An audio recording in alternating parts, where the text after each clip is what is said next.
আমি ডক্টর মোহাম্মদ ইউনূস সাহেব আমি অবাক হই, উনি নিজের মুখ থেকে বলেছে 1,80,000 রোহিঙ্গা আপনার এই এপ্রিলের মধ্যে যাওয়ার কথা ছিল, ওই দেশে নিবে, আমাদেরকে বুঝিয়েছে। এর মধ্যে সেইটাতে একজন পাঠাই নাই, গোপনীয়ভাবে দেখি যে প্রায় 70-80,000 নাকি ইতিমধ্যে আবার ঢুকে গেছে। এইটা আমাদের কিন্তু জানায় না।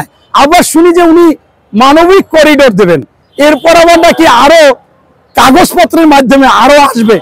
এখানে স্পষ্ট কথা যে বার্মাতে হইলে গৃহযুদ্ধ চলে, সেখানে আরাকান সেনাবাহিনীর সাথে ওনাদের সেনাবাহিনীর যুদ্ধ চলে। সেইখানে ডক্টর মোহাম্মদ ইউনূস এত প্রজ্ঞাপন এবং জ্ঞানী একজন লোক, কিভাবে সেখানে উনি তাদের সবকিছু না বুঝে, বাংলাদেশের জনগণ বা রাজনৈতিক দলের সাথে না বুঝে কিভাবে করিডোরের কথা সিদ্ধান্তে আসে, এইটা আমাদের কাছে বোধগম্য না।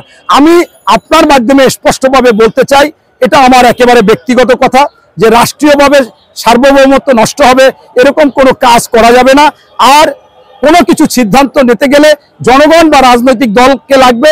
সেই ক্ষেত্রে আপনি যদি জনগণ ভোট দিয়ে তাদেরকে নির্বাচিত করে, সেই নির্বাচিত সরকার যদি কোনো চুক্তি করে, সেইটা জনগণের চুক্তি, আবার রাজনৈতিক দলেরও চুক্তি। তাই আমি মনে করি ডক্টর মোহাম্মদ ইউনূস এখানে আপনি ফুল স্টপ দেন।